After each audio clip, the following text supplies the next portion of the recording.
Am I a colonizer?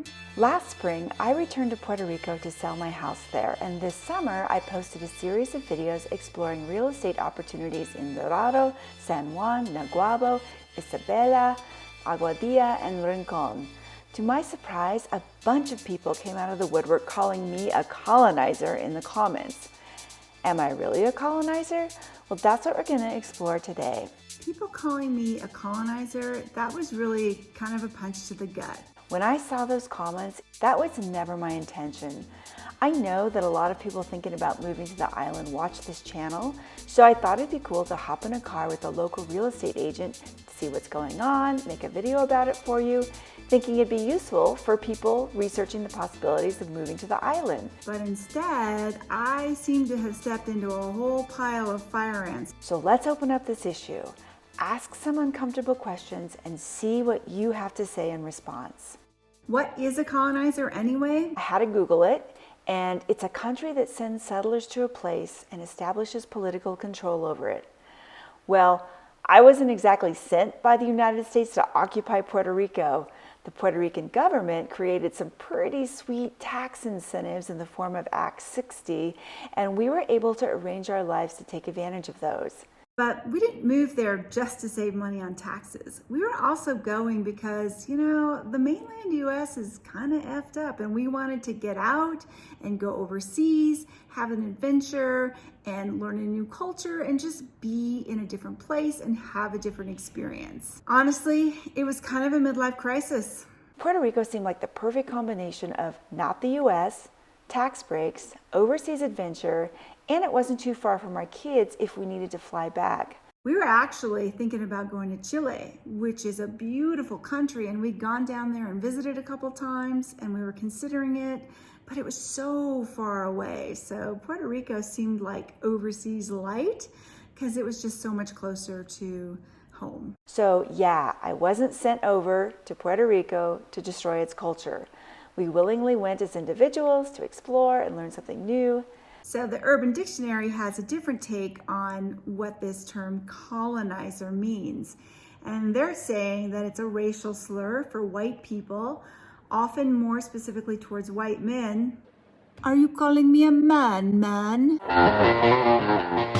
Is Puerto Rico a colony? I didn't know a whole lot about Puerto Rico before moving there, other than it was a U.S. territory possessed by the U.S., but not a state. A curious status indeed.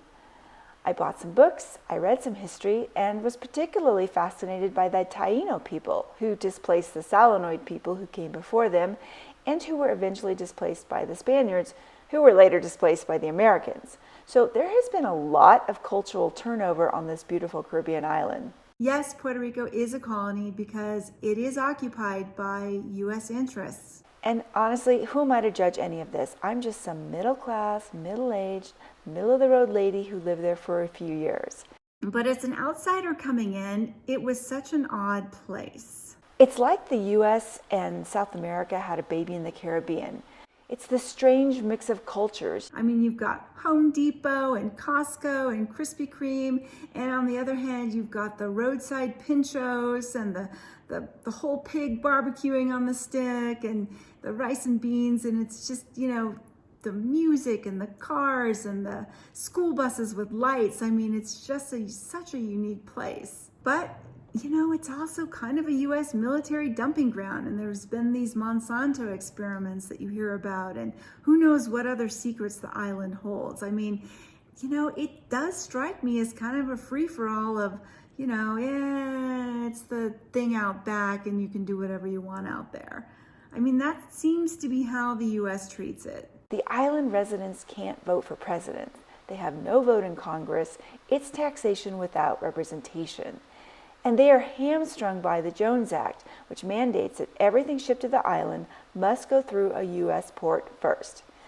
Think about that. If they want to trade with Panama to the south, everything has to be shipped thousands of miles north to the U.S., then south back to Puerto Rico. It raises the cost of everything on the island, but certainly benefits the mainland shipping industry for sure. I mean, if you go to Jacksonville, Florida, it is a nice looking town with a whole lot of nice infrastructure. Compared to Puerto Rico, not quite so nice. I mean, if we could just get stuff straight from China, it'd probably be cheaper. Then there's PROMESA, the fiscal control board that the U.S. sent to take over Puerto Rico's finances because somehow bondholder payments became too much, so the island had to default on payments. Colloquially known as La Junta, I think they're doing what they can to facilitate compromise, but you cannot squeeze blood from a turnip. But more than half of Puerto Ricans seem to like its association with the U.S. because they get U.S. citizenship, they get government benefits, and it's easy to travel to the mainland to live, work, play freely. They can move to any state, no problem. You know, they always vote for statehood whenever it comes up, although this vote seems to carry no weight whatsoever with the actual government of the United States, because the Puerto Rican people can say, yeah, I want statehood, but nothing ever seems to really come of it. I honestly don't understand why Puerto Ricans would sign up for statehood given our nearly $29 trillion in debt, which is $87,000 for every man, woman, and child on the mainland, versus their mere $74 billion in debt, which is only $26,000 for every man, woman, and child on the island. It's just a much lower financial obligation. Why would you want to become a state and sign up for that larger obligation? And I'm sure I'm missing something big, so please put it in the comments below. What am I missing here? And yet the people themselves are so kind and welcoming, except in my comment section. My neighbors were amazing. I met so many amazing professionals in Puerto Rico who, you know, have careers and families and jobs and they're entrepreneurs. Yeah, my experience is that they were mostly nice. It's just the people in my comments section that really aren't. And the culture so unique. I think it really should be its own country, but that's just my opinion in a sea of other opinions. And I'm bringing all this up because if you are thinking about moving to the island, there is this undercurrent there that I wasn't fully aware of until I moved there. You think, oh, it'd be cool to live in a colony. I've never lived in a colony before. Well, yeah, but there's this undercurrent of, I don't know, there's a level of disgruntledness. There's a level of limbo. There's just a level of just this murmur of, I don't know, some people are unhappy. So it's not, I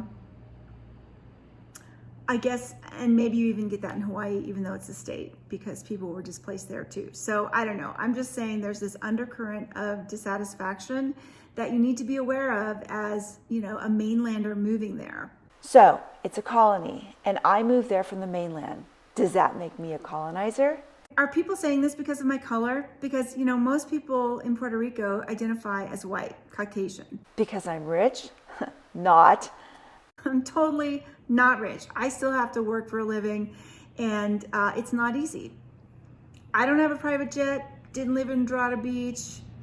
You know, we have a startup, we're trying to make it work. I lived in middle-class Dorado with Puerto Rican neighbors. And what's the difference between a colonizer and an immigrant anyway? Is it money?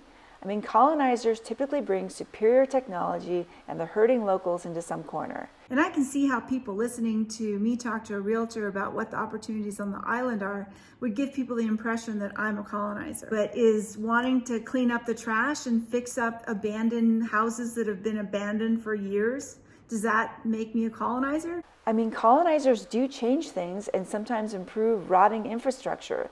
Now, if I am coming to create a bunch of Airbnbs in your quiet residential neighborhood that you love, yeah, I can totally understand why that's not cool. I actually live next door to an Airbnb, and most of the time it's okay, but sometimes it's not okay. And too many of those will change the face of your neighborhood. In fact, just last night, 20 people showed up for a party next door, and you know, they got kind of loud. I mean, thank God they didn't play music, but they still got kind of loud, and we're just in a condominium complex where the sound bounces and we can hear everything. So I can see the concern with that if you're a resident. But I'm not coming with guns and enslaving people. I'm just bringing some hard-earned savings, a remote income, buying a house, shopping in local stores, eating in local restaurants, and paying local taxes. Is that really so heinous? And there seems to be this assumption that I want to change the culture. Maybe because I like the idea of supporting entrepreneurs who open cool restaurants and make pretty beach towns more vibrant. Does that make me a colonizer? Do the people of Puerto Rico really prefer their abandoned buildings? Do they like seeing empty businesses and trash everywhere? There's a lot of trash on the island. Is that okay? I mean, is that how you want it? I mean, if that's how you want it, it's your island, I guess, okay. But I bet if you ask Puerto Ricans, there would be some differing opinions on that. I'm sure some don't care if there's trash on the island. I'm sure others are annoyed that there's trash all over the island. Thinking back to the Salinoids, the Taino, the Spaniards, and now the Americans, the culture of the island is going to evolve no matter what. Yes, we should certainly protect Puerto Rican heritage, but change is a constant of nature. You cannot entirely stop it. Am I a colonizer because I wasn't born on the island? I mean, should we not ever move anywhere? Because that's not how humanity works. Humanity likes to move. I mean, moving and changing, it's nature. Nature is always moving and changing. We're part of nature. We're animals. Animals move around. We're just doing what people do. And what about all the Puerto Ricans who left the island for the mainland and they brought some of their local customs with them to Florida or New York or wherever? Does that make them colonizers? Are they colonizers of the United States? Or is that only a one-way thing? Or are they immigrants and U.S. mainlanders are colonizers coming over just because they're whatever? I mean, I don't know. I'm just trying to understand. What's the root problem here? Gentrification comes up a lot. It's good in some ways because you get new stores and restaurants, you get cleaned up beaches, but it's bad in others because if locals can no longer afford homes. I understand that. Falling behind is awful. I feel it. I feel like I'm falling behind right now where I am here in the States. I mean, it's just happening everywhere, all over the world. People say that they don't want to become like Hawaii, which I take to mean the extreme bifurcation between the rich and the poor, where the poor are generally the native islanders, losing their culture over time. Though I'm not sure every native is poor. That's a stereotype. The world is a competitive place. I mean, that's the reality. I mean, that's just nature. We all have different paths. Some seeds struggle, some thrive, and some don't make it. Like every living thing, we all do the best we can with the cards we're dealt, and that's the nature of life on Earth. I choose how I react, and so do you. I can be angry and make a big scene to draw attention to an issue, painting myself as the victim to make others angry, hopefully bringing them to my side, creating that division that seems to be everywhere these days, us versus them. Or I can see the forces of change, try to understand it from all angles, and make choices that make the most sense for me, my family, and my community. You would do the same thing. You would want to make choices that protect you and your family and what you care about. And if that's getting mad and creating a stink, that's one way to go. But there's a lot of Puerto Ricans who see the change and they're taking advantage of it.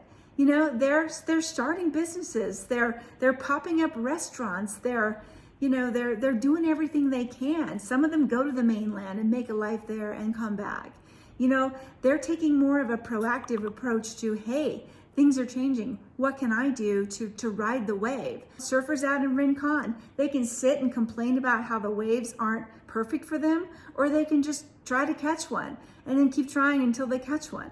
I mean, it's just all mindset. The people you see coming to Puerto Rico from the mainland to buy a house in your neighborhood, they may be doing so because they can't afford one in their own town because they've been priced out.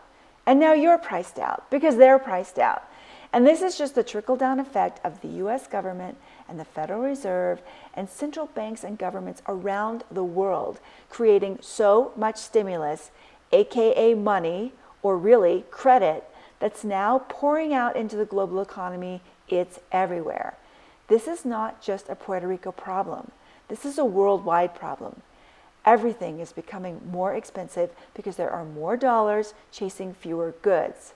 I only see it getting worse. They say inflation is transitory. So far, not so transitory. Transitory could last for the next decade or 20 years. So now is a pretty good time to plant a food garden and stock up on tangible things for trade because who knows where we're headed in the future. One of the great advantages of Puerto Rico is that it's so easy to grow so many healthy organic foods. Just throw some seeds in the ground and see what happens. So what's the solution to this problem of colonization on the island of Puerto Rico? If you don't want mainlanders coming to your island to live, work, play, buy houses, and fix them up, then you'd better tell your politicians to stop inviting us. But if we can't come to your place, should you be able to come to ours? Because the doors are wide open. We're in a relationship here, and it's got to provide some kind of balance. If you want to close the doors, fine, but should the doors remain open for you if you're going to slam them in our face? We have to figure out something that works for both sides. And why are we devolving into this us versus them? How can we move past these stereotypes, the othering of others, and find ways to get along? I think it's healthy to take a proactive approach to these situations. I mean, if history teaches us anything, it's that change is inevitable. As islanders, why not take advantage of your inside contacts, snag the best real estate deals yourself, fix them up, and sell them at a profit to people you like? The demand for properties is incredible right now. And by the way, profit isn't evil. It represents the value that you've added to a project for the benefit of another human being who is willing to trade their dollars, which are nothing more than a store of energy, for the value that you've created in fixing and flipping a house. People in my comments act like profit is evil. Let's not forget, there are tons of enterprising Puerto Ricans out there working hard, building wealth, making a name for themselves and their families. Why not pick up the trash, fix up the properties, and make the island even more lovely than it already is? Do you really prefer trash everywhere?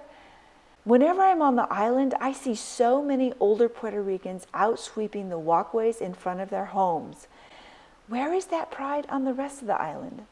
People say in my comments a lot that Puerto Rico isn't for sale. But I don't think that's true. People buy and sell goods on the island every day, including land. It's just trade. It's what human beings do. And when I send them to the classificados links that show properties for sale, they're like, you don't get it. I believe the implication is that this is a phrase not to be taken literally, that Puerto Ricans are proud and will not sell out, or at least some of them anyway. But what does that mean, to sell out?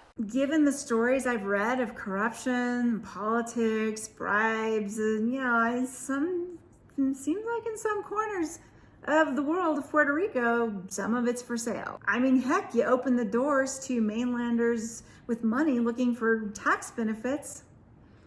Is that not for sale? Is that not selling? I mean, I'm confused. I understand how people who love their home the way it is may feel upset about changes they see that they don't like. And yes, you can go to war and flame me in the comments, insult me, and call me names. But what's the point of all that anger? What does it really change? Rather than getting angry and lashing out, how about exploring solutions? Not every new resident is out to destroy your culture. In fact, many appreciate and celebrate the charm of the island. And most of the mainlanders I know who moved to Puerto Rico are very much looking to contribute to their communities while exploring a new culture that's different from their own. I think this is just an island divided. And although you may not see it on the surface, and even living there, you start to get a hint of it. And I think just on this video that I did, it just really came out in the comments big time. And maybe the tides are turning in Puerto Rico. Maybe they're getting tired of the status that they've had for so long. I don't actually know what the right answer is to finding balance in Puerto Rico between the people who want to bring money to the island to fix it up versus the people who want to protect its cultural heritage and keeping homeownership accessible to its native people. Between those who want it to become a state and those who want it to be its own country and those who like it as it is. Look, I know I'm not saying the right things, and who am I anyway? There will always be people who want to keep things just as they are, and there are others who have ideas for change, and neither is right or wrong. The trick is to find some kind of balance without getting into a bloody war over it. But we are in a fourth turning. Maybe that's too much to ask. So what do you think? Am I a colonizer? Are you? Where do we go from here? Put your thoughts in the comments below. I really want to know what you think. Let's have a discussion. Let's start one right here. Yeah, we may crack a joke here and there about Puerto Rico's special quirks, but that's what it is. It's just a joke. It's a way of appreciating the island. And God, if we can't have a sense of humor, what the hell is wrong with us? I mean, as a society, if we can't laugh about things, we're in serious trouble.